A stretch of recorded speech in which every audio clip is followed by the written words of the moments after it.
When your legs don't work like they used to before. So welcome back to the channel. Today I'm going to briefly go over some of the things that we're working on in order to become off-grid and self-sufficient. One of the big ones is food. We are still here in Atlanta, Georgia. I recently purchased a nuke, N-U-C, which is something that you purchase from beekeepers, which has a complete small hive that has a queen, brood, which is the eggs, pollen, nectar, workers, and nursery bees. And so I purchased the nuke a week ago, brought it home, added more cells. The nukes usually come in frames of 5. So I put the frames of 5 into the middle, and this is beekeeping for beginners 101. And then put more frames, another 5 frames either side of the original 5 in this hive. And so for the last week, the bees have been developing those frames in order to create more brood, which is eggs, nectar, and pollen. I've just done an inspection, and they're doing great. They're doing exactly what they should be. Like I say in the inspection, rule number 1 with beekeeping is let the bees do what they do. They were doing this for thousands of years before we started being good stewards of them. So I'm really happy with the first inspection. They were super calm, and we got through the inspection great. Something that many of you will know, but some may not, honey never goes off. Okay, so when you're looking at food for storage or to produce your own food, honey's a great one to start with. Not only is it a good sweetener, it's also a natural antibiotic, and it never goes off. You can put a jar of honey on a shelf and leave it for 100 years, go back to it, and you can eat it after 100 years, 500 years. You can always eat honey. So that's the first inspection done. Just a little bit of a start for the channel. Food. The next video I'm going to do, it will be regarding how to work out where you're going to live while you're starting an off-grid scenario. Obviously, over in Colorado, we do not have a home. It's raw land. So the next video will be regarding what decisions we made, Julie and I, on how are we going to, what shelter are we going to have while we're over in Colorado, working on the land, getting it ready for us to actually move over there. We are going over next month. That will be a series of videos next month. If you're new to the channel, this is Off-Grid for Beginners with Cameron and Julie. My name's Cameron. There's only 2 videos so far. We're right at the beginning of this journey. So if you want to follow us on this journey, please do subscribe to the channel. It helps us greatly. The more subscribers we get, the more friendly YouTube are to us, and the more we can actually do. All the information that I've given is something that I've researched on YouTube. It is a great encyclopedia. It's a wealth of knowledge, and because of over the years of me getting all the knowledge from YouTube, I figured it would be great just to give some back, some that I've learned, and also to show Off-Grid for Beginners all the mistakes that I'm going to make over the next couple of years so that you guys don't make them. Okay, so like I said, if you're new to the channel, please do subscribe.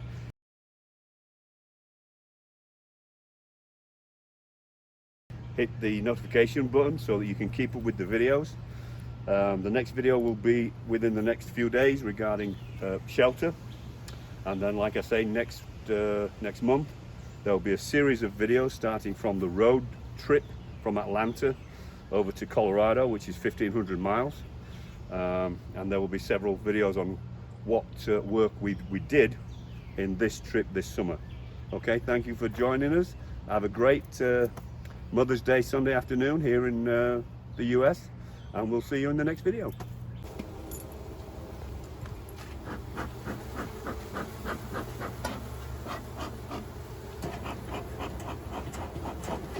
So what I'm doing right now is just doing what's known as an inspection, where you take a look at the bees, make sure they're doing what they're supposed to be doing.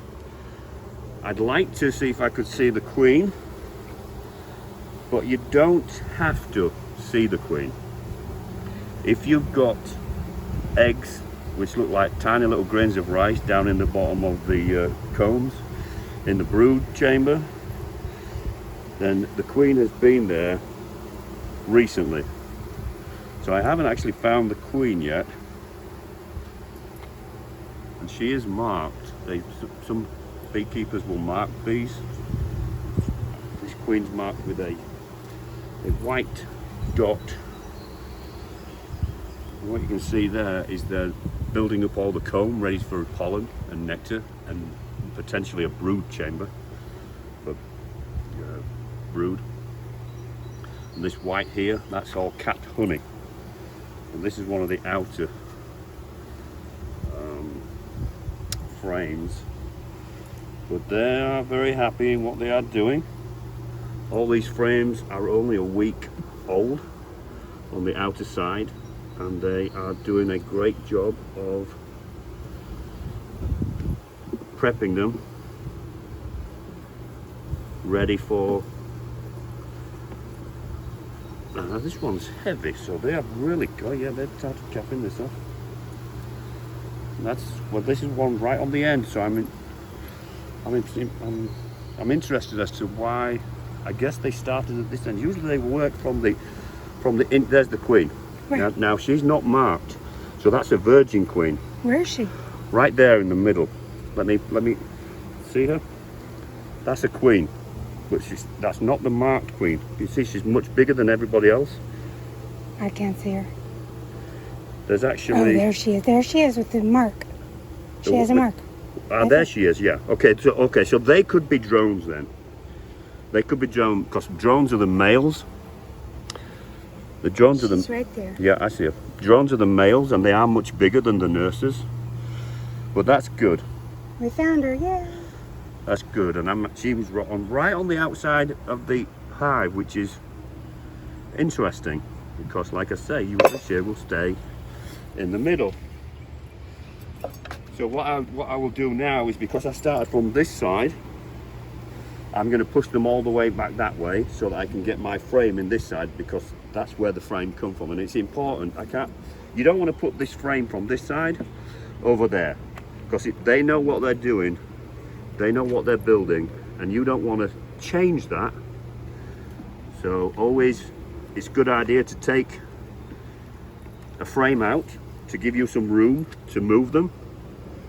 But when you've finished your inspection, always make sure you put the frames back the same way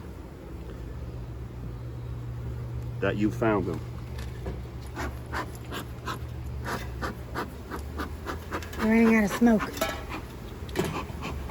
Just that tiny bit that you see, that's sufficient. It doesn't have to be like a smoke machine in a bar or anything like that. The thing with doing this is take your time, okay? There's no rush. The bees are doing their thing. Just make sure you get it all back nice and tight. The buzzing that you're hearing, that's not aggression. What they're doing is they're fanning.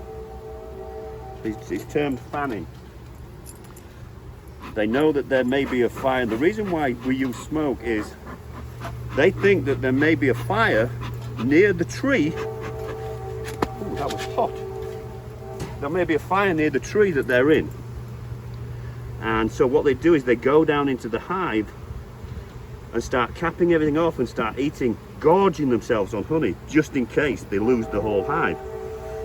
So when you hear them buzzing, it's not anger, it's not aggression.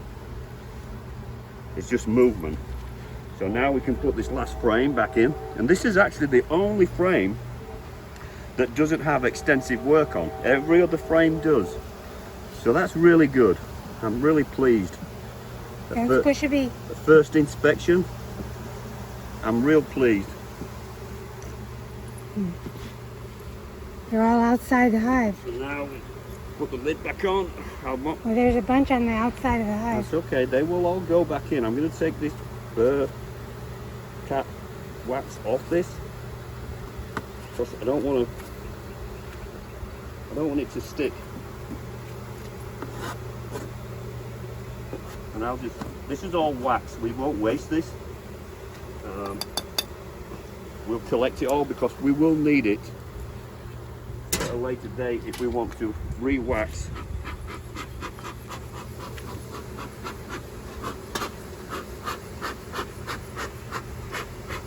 Now so see how they're all on the top, and I don't want to hurt the bees. So one way of doing it is putting it on an edge, and you see all I'm doing is just pushing them away from that edge so that I can get it on without crushing a load of And you're bees. still crushing.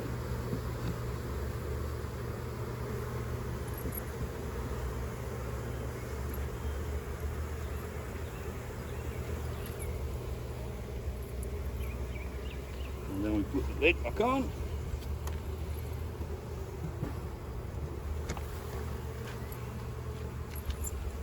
Put the brick on.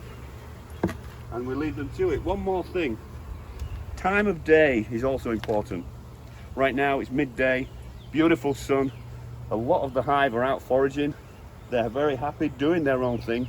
So when you do your inspection, always try and remember that midday, sunny, all these things will help you with a calm inspection, okay? And that's it. Don't step on that stuff. Leave them alone for a week, and rule number one is leave bees alone. Let them do what they do, okay?